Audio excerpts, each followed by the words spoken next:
1849, Virginia, United States. Slavery was still law, and black bodies were seen as property. Running was an almost impossible risk. Sniffer dogs, slave hunters, and the weight of the law always lurking. But a man dared to transform his own imagination into a weapon of freedom. His name was Henry Brown. Desperate to escape the currents, Henry has elaborated an insane plane, being sent as a human load. Inside a tight and dark wooden box, it would pass by rail, ship, and wagon, risking being suffocated or discovered. For 27 hours suffocating, Henry was folded inside the small crate, without food, almost out of air, praying that his madness would become his salvation. When the box was finally opened before Pennsylvania abolitionists, Henry rose and proclaimed, "I arrived at the land of freedom." There was the legend of Henry Box Brown, the man who was boxed to conquer his own life. History like this proves that freedom was sought with courage, cunning, and unimaginable sacrifice. If you believe Henry Brown's memory should be remembered, subscribe to the channel and answer in the comments. Would you have the courage to risk life in a box for 27 hours for freedom? The rough texture of the iron currents was a constant presence in the life of Henry Brown, a boy born in captivity in the vast plantations of Virginia. The sound of the shackles echoed through the countryside while men and women, their faces marked by tiredness, worked under the relentless gaze of the forefront. Henry, since childhood, learned to read his mother's eyes in the eyes of his mother and resignation in his father's countenance. He listened to the whispered stories at night, stories of freedom that looked more like a myth than a real possibility. The plantation was a world apart, a microcosm of oppression where the sun was ruthless on the punished skin of workers. The smell of the damp earth mixed with sweat and blood, a constant reminder of the price of each harvest. Henry, even so young, felt the invisible weight of the chains on his ankles. He knew that his destiny was sealed, as was that of his parents and siblings. Slavery was a reality that crushed dreams even before they could be born. The forefront, men like the cruel Thomas Jenkins, were meat and bone monsters. Thomas, with his whip always at hand, knew how to instill fear. He delighted in the sound of the leather cutting the air, the dry crack that reverberated the field, and the shouts of pain that followed. Each whip was a clear message. Freedom is a distant dream, and any attempt to achieve it will be severely punished. Henry, as a boy, had already witnessed horrors that would make an adult man tremble. He saw friends taken away, never seen, and terror in his parents' eyes when he asked them. The big house, an imposing mansion at the top of the hill, was the center of all that universe of pain. He belonged to Mr. Edward McClellan, a man who saw himself as a benevolent, although his fortune was built on the exploitation of human beings. McClellan fed the illusion that his fair treatment of the enslaved differentiated him from other owners. But Henry knew that under the garments of civility, he dwelt a man who would not hesitate to destroy families to increase their profits. Henry was clung to the small moments of tenderness that life offered him. The warm hug of his mother, Mary, was like a shield against the brutality of the world. She was the rock of her existence, a strong woman who, despite oppression, found ways to infuse love and hope in the lives of her children. When she told stories of ancient times from a place where people lived free, Henry closed their eyes and was led to this world of infinite possibilities. But the reality was relentless. At any time, one of yours could be sold, torn from your life forever. And it was in one of those dark days that Henry saw his first major loss. The smell of burnt tobacco hooked in the air as he watched, powerless, his older brother John being taken away, chained. John's smile, who always illuminated Henry's days, was now a distant memory. The sound of the chains moving away was a brutal reminder that freedom was just a mirage. Henry's childhood was an emotional battlefield, where hope struggled against despair. He dreamed of a world beyond the fences of the plantation, where he could run free as the wind that cut the cotton fields. But reality always pulled him back, a constant reminder that while the sun was born behind the Virginia hills, he would remain a prisoner of skin and bones, a boy in search of a future that seemed impossible. And it was on this fertile ground of pain and resilience that Henry's determination began to germinate. He swore to himself that one day he would find a way to break the invisible currents that held him. Little did he know that this promise would become the foundation of a journey that would challenge the laws of oppression and turn it into a symbol of resistance and hope for all who longed for freedom. The sound of the chains dragging on the dirt floor was a cruel reminder of reality that Henry could not escape. With each whip that cut the air, with each scream stuffy by the pain, he felt the invisible arrest that kept him captive. But buried under layers of despair and resignation, there was a seed of stubborn hope that refused to die. Henry knew he needed to find a way out, a path that would take him away from that daily hell. And it was on a silent night, when the moon weakly illuminated the cotton fields, which he began to dream of freedom.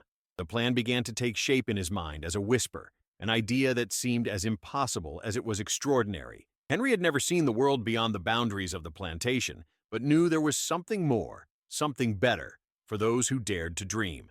He spent his nights in the wake, contemplating the stars that shone indifferently above, as if they encouraged their silent audacity. No one had ever tried what he was about to do, and that was his advantage. In the middle of darkness, Henry began to realize that freedom would not come from a desperate escape through the forests or treacherous rivers.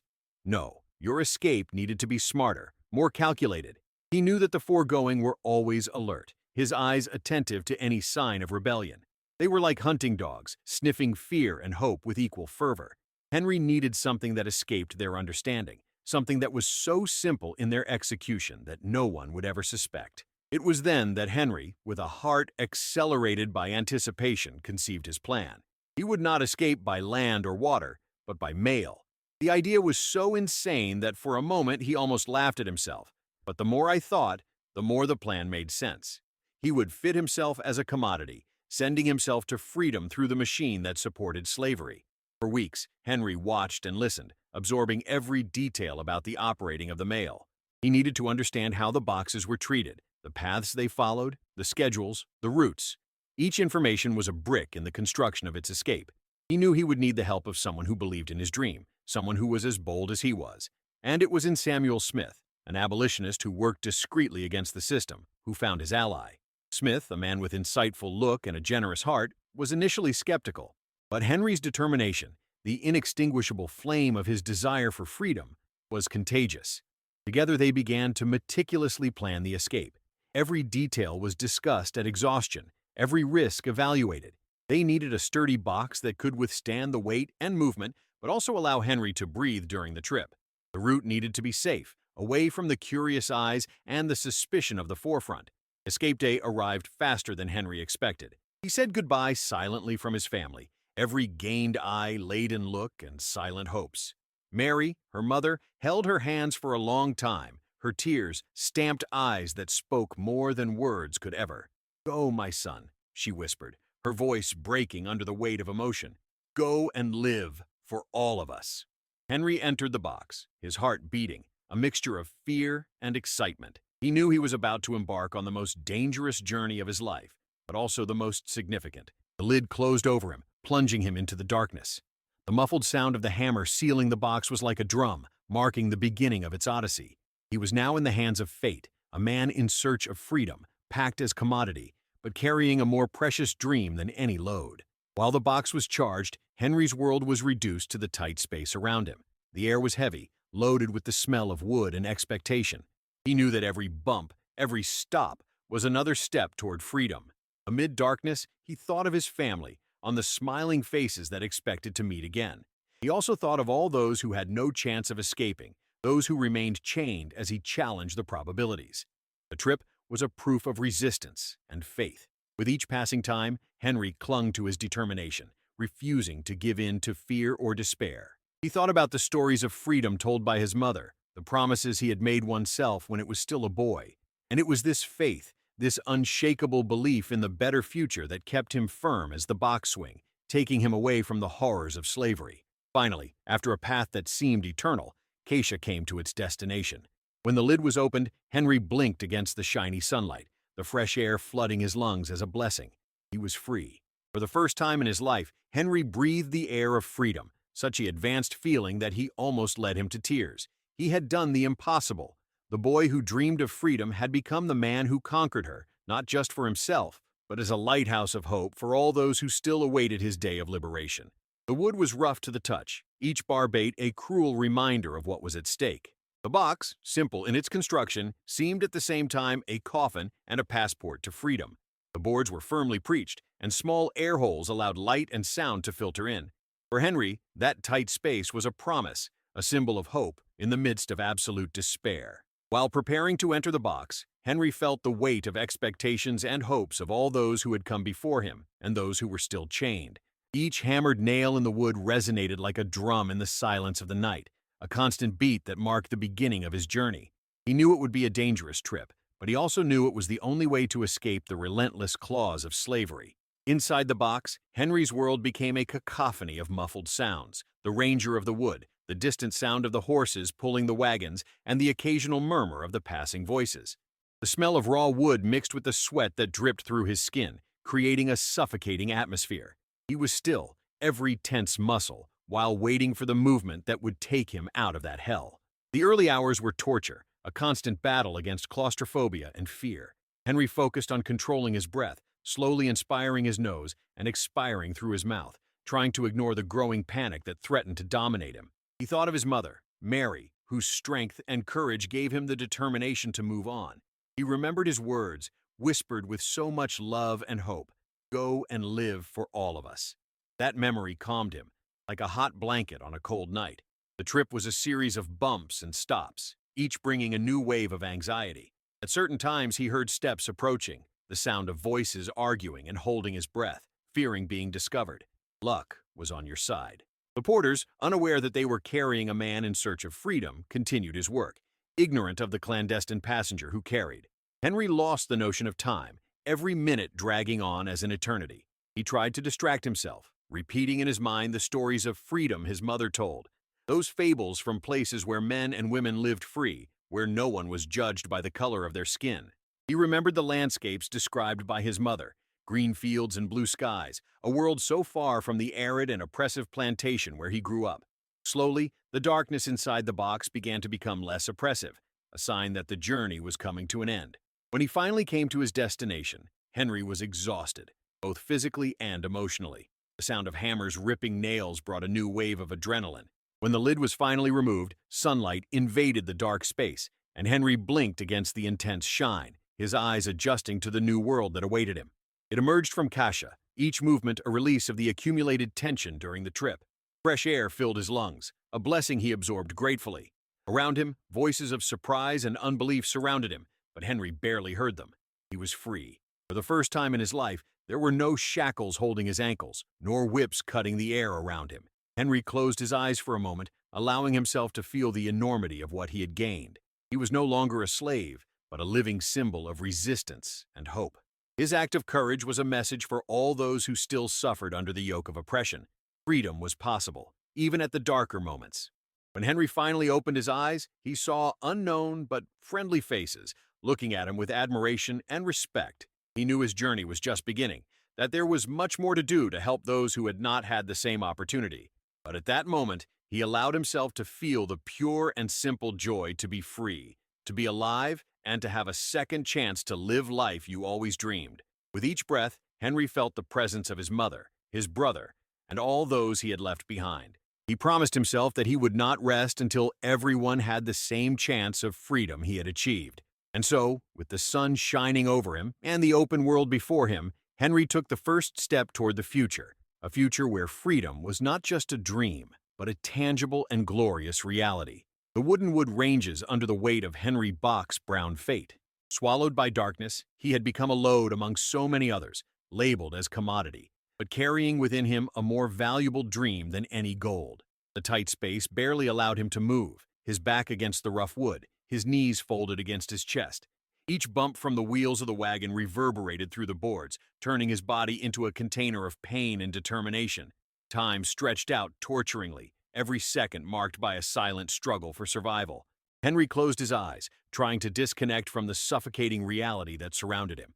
Breathing was a conscious effort, a battle against panic that threatened him more than his own shortness of breath.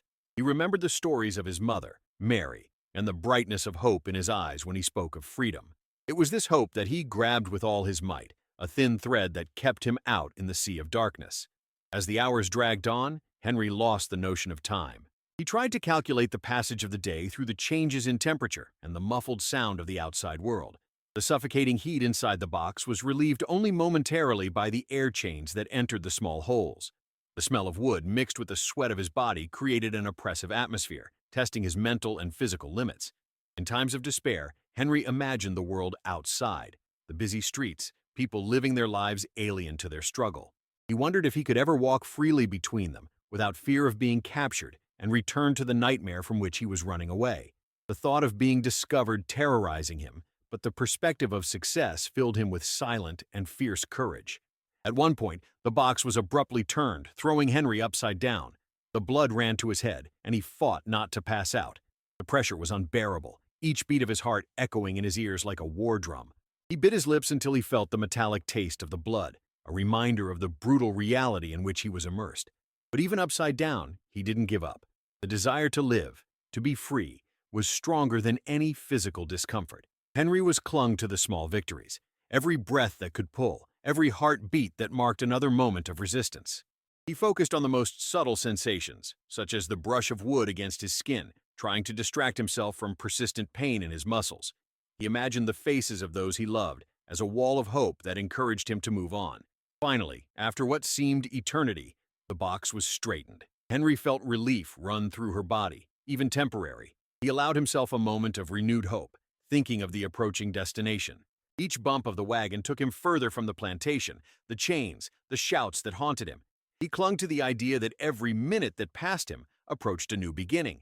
When the box began to slow down, Henry knew he was reaching the end of his suffocating journey. The silence was broken by the sound of voices and steps, and his heart fired in anticipation and fear.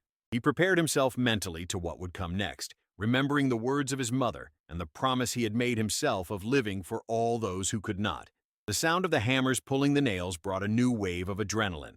When the lid was finally removed, sunlight invaded the dark space, overshadowing its eyes.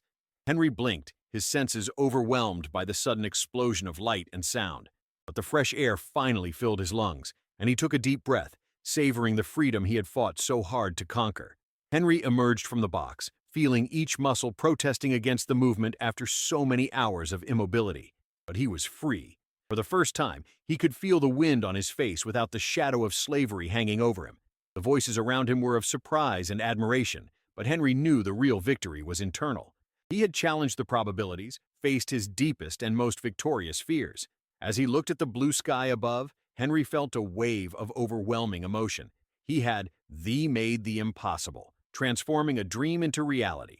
And now, with the world in front of him, he was determined to use his newly settled freedom to fight for those who still awaited the day they could also breathe freely. With a renewed determination, Henry took the first steps in his new life, a symbol of hope and resistance to all who longed for freedom. The wood again, a constant memory of the fragile refuge in which Henry Box Brown was. Each stalk was a traitor potential, a sound that could alert the curious about the unusual load they were carrying. The fear of discovery was a wild animal, growling in his mind, threatening to devour him at every moment. Henry was aware that just a slip was enough for his dream of freedom to become a nightmare of shackles and whips. Time seemed to stretch like an elastic about to break. The hours dragged slowly, and every second was filled by the unbearable tension of uncertainty. Henry was aware that any strange noise, any sudden movement could be his ruin. Paranoia infiltrated his mind like a mist, obscuring his thoughts, making each sound a herald potential of misfortune. With each stop of the wagon, Henry's heart seemed to want to jump out of his chest. The sound of unknown voices, arguing and laughing, was a cruel reminder of how close he was in danger. He struggled not to breathe too loud, not to move more than the absolutely necessary. The box that housed him was a prison and a promise, a tight space that could save him and condemn him. In times of despair, Henry prayed. He whispered desperate prayers in the dark, his words a thread of hope amid chaos. He remembered his mother's words, Mary, and clung to them like a castaway to a piece of wood. God listens to us, even when we are alone, she said, and Henry needed to believe she was not alone in that suffocating darkness. The fear of discovery was a constant dancer around Henry's mind, causing him with images of his capture to be dragged back into the plantation, the dreams of shattered freedom. But he refused to give in to panic. He focused on every breath, each heartbeat, like a forced meditation that kept him firm before the inner storm. At one point he heard steps approaching, the sound of heavy boots on the beaten land. Sweat sprang from his skin, and he arrested his breath, each frozen muscle in anticipation. The voices got higher, until they were close enough so that Henry could hear every word. He forced himself to hear, trying to capture any indication of imminent danger. "What a strange load," said one of the voices, a tone of curiosity mixed with disdain. "It seems too heavy for size." Is anyone trying to fool us? Henry felt her heart stop for a moment, fear freezing her blood. He was a threat of being discovered, one step to see his dream disintegrate before his eyes. But then, another voice, more experienced and tired, answered, "Leave it, Bill. We're late. We'll end up with that and go home. No one will complain about a box." With almost tangible relief, Henry heard the steps move away, the voices becoming a distant murmur. He did not know how long he could endure this roller coaster with emotions, but the hope of freedom was a powerful fuel that kept him advancing despite the risks. As terrible as the fear of the discovery was, he was also proof that Henry was still on the right track. Every second that passed without being discovered was a victory in itself, a step closer to the freedom he longed for. He forced himself to focus on it, to believe that despite the probabilities he would. Inside the box, Henry continued to pray and wait, each prayer a silent request for strength and courage. The trip was not over yet, but he could feel that fate was approaching. The light at the end of the tunnel was faint but present, and Henry was determined to reach it, no matter how hard the journey was. The fear of discovery was a constant companion, but Henry learned to use it to his advantage, turning him into a flame that illuminated his way into the darkness. He knew that every moment of terror was also an opportunity for renewal, a chance to reinforce his determination and remember why this journey had begun. And so, Henry Box Brown continued in his odyssey, packed with the wagon tremor and the beats of his heart, a man looking for freedom, who refused to be defined by fear, but by the hope and promise of a future where he could finally be free. Madeira Ranjou one last time, that sound liar and terrifying that had been the soundtrack of your journey. When the box stopped moving, Henry Box Brown knew it had arrived. The silence around him was almost deafening, interrupted only by the soft sound of voices in the distance. He remained motionless, his body exhausted and painful, but his heart was throbbing with almost tangible hope. He was in Pennsylvania, his promised refuge, the place where freedom would no longer be just a distant dream. The abolitionists of the Anti-Scribe Society, which had been warned about the arrival of an unusual load, approached with caution. For them, each delivery of Henry was more than an act of courage. It was a direct challenge to the inhuman system that they fought to dismantle. When they finally reached the box, their agile fingers began to carefully remove the nails, each hammering echoing like a liberation drum. Inside the box, Henry felt each movement as a wave of relief and expectation. The air was heavy with the smell of wet wood and accumulated sweat, but he knew that soon he would be breathing the fresh air of freedom. When the lid was finally erected, a flood of light flooded his small, dark world, forcing him to close his eyes momentarily as his senses fit the new reality. When his eyes adapted to clarity, he saw anxious and kind faces watching him. There was a silent reverence in the way they stared at him, as if they were in the presence of something sacred. Henry, still lying in the box, felt an overwhelming emotion take care of himself. He had done the impossible. He, who had been considered a property, was now free. With cautious movements, Henry began to rise, each muscle protesting change after so many hours of confinement. He leaned his hands on the sides of the box, the harsh wood against his skin, and with effort, put his feet on the floor. When he staggered for a moment, his shaking legs under the weight of the journey he had faced. But then, the sensation of the solid floor under his feet gave him a renewed force. The abolitionists surrounded him, offering welcome words and admiration. Henry could barely hear the voices around him, his mind still processing the enormity of what had happened. He was in Pennsylvania. It was free. For the first time in his life, he was a man without shackles, without a master, only a human being with rights and dignity. One of the abolitionists, a tall, gray-bearded man named Robert Fletcher, approached and put a comforting hand on his shoulder. "Welcome to freedom, Mr. Brown," he said in a deep and kind voice. "You are an example of courage that will inspire many." Henry nodded, his throat tight by emotion. He tried to formulate words of thanks, but all he got was a nod. Tears began to sprout from his eyes, not of sadness, but of such a deep relief and gratitude that they seemed to flood his soul. The journey had been arduous, almost unbearable, but he had reached the fate that many dare to imagine. While the people around him talked, Henry allowed themselves a moment of introspection. He thought of his mother, Mary, and his brother, John, both still arrested in the clutches of slavery. He promised himself that his freedom would not be in vain. He would use his new position to fight for those who were still chained, to be the voice of those who could not speak. The day turned into night, while Henry and his new allies discussed the future. They were determined to use their history as a symbol, proof that freedom was possible even in the most desperate circumstances. Henry, now a free man, was more than ready for this new battle.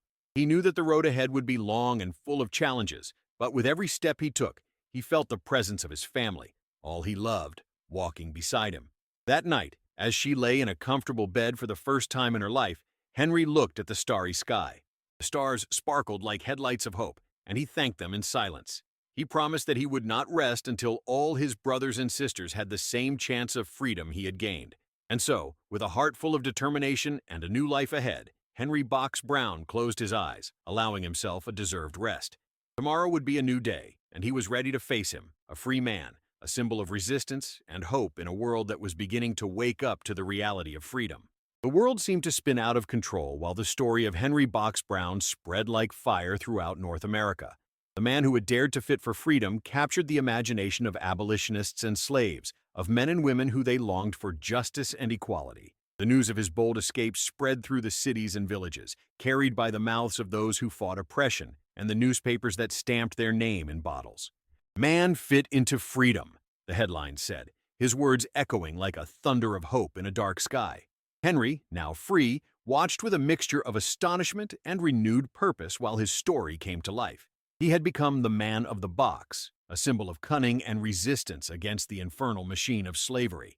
Abolitionists welcomed him as a hero, offering him a platform to share his story, to inspire others to rise against the invisible currents that stifled their lives. Each word of his journey was a spark, lighting the fire of the revolution in the hearts of the oppressed. Through meetings and discourses, Henry became a central figure in the abolitionist movement. He climbed to the makeshift stands, his magnetic presence captivating crowds. People clustered to hear him speak, to feel the strength of his conviction and the passion in his words. He told his story with brutal clarity, describing the suffocating hours in the box, the despair and hope that intertwined in his mind as he waged his personal odyssey to freedom. "I was a load, but inside that box, I carried a more valuable dream than any gold," he said, his voice echoing through the hall. "Freedom is not just a desire. It is a right, and we should not rest until every man, woman, and child can walk free, without fear and without chains." The audience responded with thunderous applause, their voices joining a support choir. Henry had become a lighthouse of hope, a reminder that freedom was possible even in the darker circumstances. His courage inspired others to fight, to challenge oppressive norms, and to seek his right. But while Henry's fame grew, the dangers also grew. The defenders of slavery saw in him a palpable threat, a man who challenged his beliefs and exposed the cracks in his system. They labeled him from the agitator, trying to silence his voice, trying to erase the flame he had lit. Henry, however, did not retreat. He knew that his struggle was greater than himself, that every word given was a chance to change the world. Amid this storm of recognition and danger, Henry found powerful allies, people like William Lloyd Garrison and Frederick Douglass, who became their friends and confidants. Together they plotted strategies to dismantle slavery, using Henry's story as a powerful tool of resistance. They knew that every victory, however small, was one step towards a fairer future. Henry continued to tell his story, tireless in his mission to illuminate the hearts and minds of those who still doubted that freedom was a real possibility. He spoke of human strength, resilience, and the ability to fight all odds. "Freedom is a right for which it is worth fighting," he said, his words loaded with passion and truth. "And I won't rest until we are all free." Over time, Henry became more than just the boxman. It has become a living symbol of resistance, a constant reminder that cunning and determination can challenge even the most relentless systems. His journey inspired songs and poems, his story being told and retold, becoming a legend that transcended generations. But Henry knew his journey was far from over. He continued to fight, to inspire, and to challenge, moved by the desire to see a world where everyone was free. And so, the man who had stubborn to freedom became more than a symbol. He became a lighthouse of hope for all who longed for a world where freedom was not just a dream, but a reality accessible to all. The wooden wood, which was once the cocoon of its metamorphosis, was now just a distant memory for Henry Box Brown. He had become a traveler, a narrator of his own epic, carrying his story as a flag of resistance and hope. With each destination it reached, the world seemed to open a little more, revealing the vastness of the struggle for freedom that still needed to be fought. Henry traveled from city to city, country to country, his words echoing in crowded halls and public squares. He saw the faces of the children, the elderly, the young people thirsty for change, and in each look found a reflection of his own journey. He told about the days at the plantation, the oppression that surrounded him from birth, and the box that had become his passport to a new life. The wood that had confined him, which had suffocated him, had also released him, and this duality was a metaphor for odorous he used to inspire others. Henry's story was told with a passion that set fire to the hearts of those who heard him. He spoke of the courage necessary to challenge the probabilities, the inner strength that everyone has, but many have not yet discovered. "Freedom is within each of us," he said, his firm and convinced voice. "We just need to find the courage to fight for her."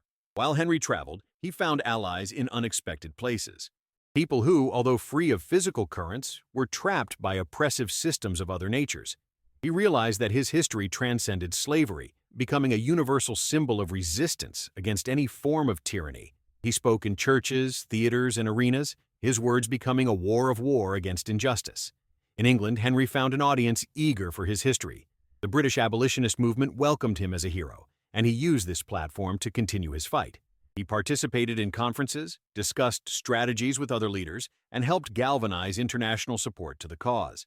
His presence was magnetic, his story a reminder that freedom was a global struggle that demanded courage and sacrifice from all corners of the world. Over the years, Henry has become more than just a storyteller. He became an author, publishing his memories and spreading his message through the pages of books that were read for thousands. In his writings, he not only narrated his escape, but also exploited the complexities of freedom and slavery, the nuances of a society that struggled between tradition and justice. Despite his success, Henry never forgot his roots.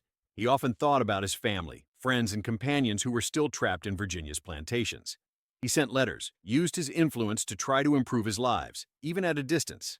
He knew that his freedom was not complete while others still suffered, and this fed his determination. In his trips, Henry found resistance and hostility, but also found love and support. He married again, forming a new family that accompanied him on his mission. His children grew up listening to their stories, absorbing their teachings, and promising to continue their struggle for justice. They became their alive legacy, a new generation prepared to face the battles that would still come. Henry Box Brown not only survived his journey, he transcended her. Its story became a legend, passed from mouth to mouth, inspiring songs, pieces, and poems. He became an icon, a figure that represented the indomitable strength of the human spirit in the face of oppression. In a world divided by lines of color, class, and power, it was a bridge that connected people through the common hope of freedom. In the final days of his life, Henry reflected on the impact of his journey. He saw the changes that had begun to occur, the laws that were challenged, the currents that began to rust and break. He knew the fight was far from over, but he also knew he had planted seeds that would continue to grow long after his departure. Henry Box Brown left this world as a free man, a storyteller, and a justice warrior. His legacy was more than words. It was living proof that courage and determination can change the course of history. And so, even after his death, his voice continued to echo, inspiring generations to fight for a world where everyone can live free and equal. In the hearts of those who dream freely, Henry Box Brown will always be remembered as the man who has stubbornly for freedom and, in doing so, freed many others.